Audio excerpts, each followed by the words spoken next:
नमः शिवाय, जय भोलेनाथ। आप सभी लोगों का मैं अपने चैनल में स्वागत करती हूँ। कैसे आप सभी लोग? और पाठ की क्या विधि है, किस तरीके से पाठ करना चाहिए, क्या खाना चाहिए क्या नहीं खाना चाहिए, उसकी बात करती हूँ मैं।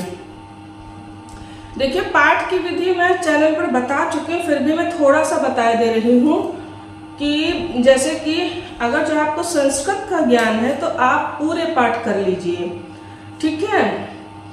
तो आप कर सकते हैं, पूरा सप्तशती पढ़ सकते हैं। और पाठ पूरा मतलब जो है 9 बार सप्तशती पूरी पढ़ी जाएगी। 9 बार मतलब नवरात्र है, 9 चंडी होती है, तो 9 बार पूरी सप्तशती पढ़ी जाएगी। और अगर जब आप पूरा पाठ नहीं कर सकते हैं तो 2 विधियां देवी सप्तशती में ही बताई गई हैं, आप देख लीजिएगा। 2 विधि हैं, मतलब कि पहले दिन आप करेंगे पहला अध्याय, ये उसमें दिया हुआ, आप लोग देख लीजिए। इस तरीके से भी कर सकते हैं। अच्छा, मान लीजिए बहुत से लोग कहते हैं हमारे पास इतना भी समय नहीं है कि हम इस तरीके से भी नहीं कर पाएंगे, तो क्या करना चाहिए? तो सप्तश्लोकी दुर्गा पाठ कर सकते हैं आप, वो भी दिया हुआ दुर्गा सप्तशती में।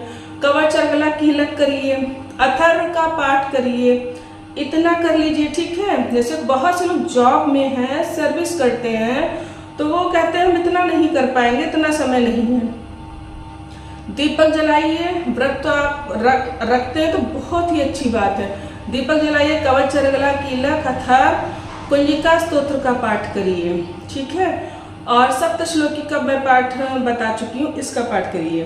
और इतना भी नहीं कर सकते हैं तो फिर आप कुंजिका स्तोत्र का ही पाठ कर लीजिए। नरवाड़ मंत्र का 11 माला जपिए सुबह।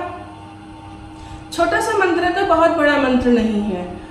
ओम ऐम ह्रीम क्लीम चामुंडाय विच्चे, इसका जाप करिए 11 माला सुबह, बहुत जल्दी हो जाएगा।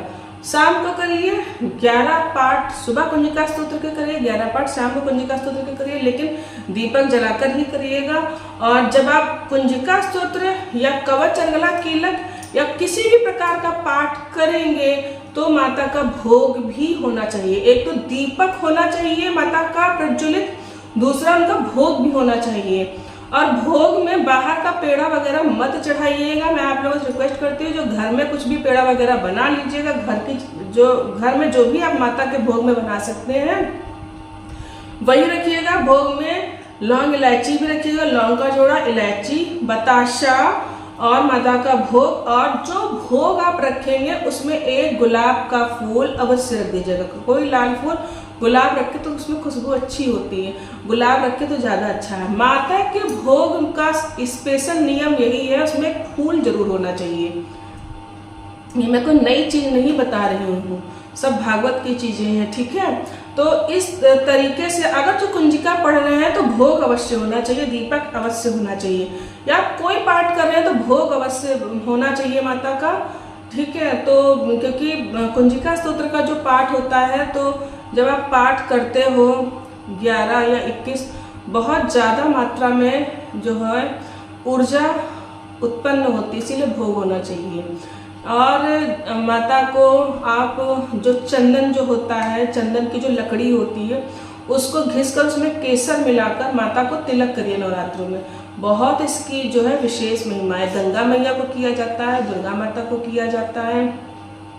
माता चंदन का टीका लगाती हैं, लेकिन सफ़ेद चंदन नहीं, जो मैं बता रही चंदन की जो लकड़ी होती है उसको घिसकर उसमें केसर मिलाकर वो चंदन आप माता को लगाइए, अवश्य लगाइए अवश्य। लाल पुष्प माता को चढ़ाइए। भोग जितना हो सके तरह तरह का भोग, नैवेद्य खूब अच्छा बनाइए, माता को अर्पित कीजिए। और अगर जो घी की बात कर लेते हैं, देखिए आप मार्केट वाला घी, पता नहीं ज़्यादातर लोग तो मार्केट का ही घी यूज़ करते हैं, लेकिन मैं अगर जो अपनी बात करूँ, मैं घर में घी बनाती हूँ। जैसे कि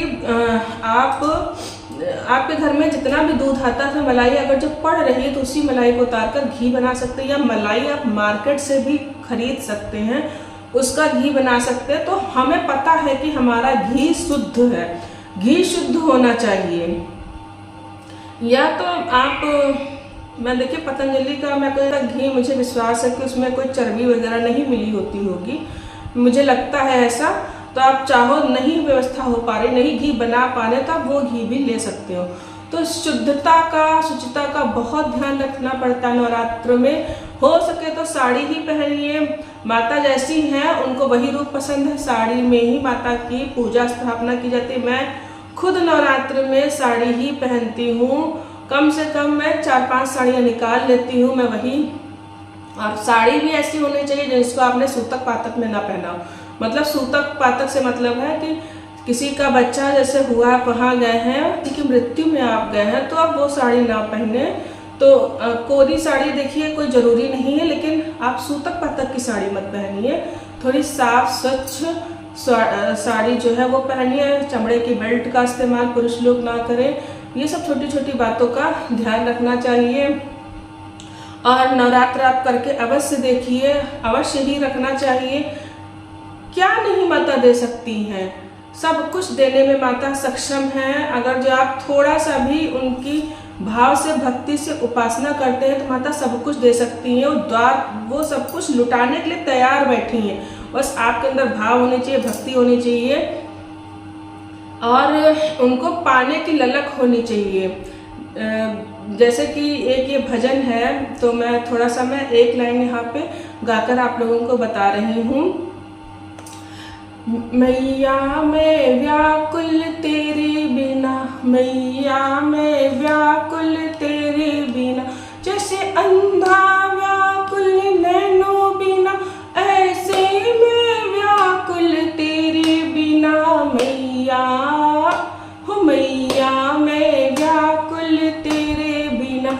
तो इस तरीके से जब आप माता के लिए व्याकुल होंगे, उनको अपनी माँ समझेंगे, तो क्यों नहीं आपको अपना बच्चा समझेंगे, क्यों नहीं सब कुछ दे देंगी जो भी आपकी चाहत होगी।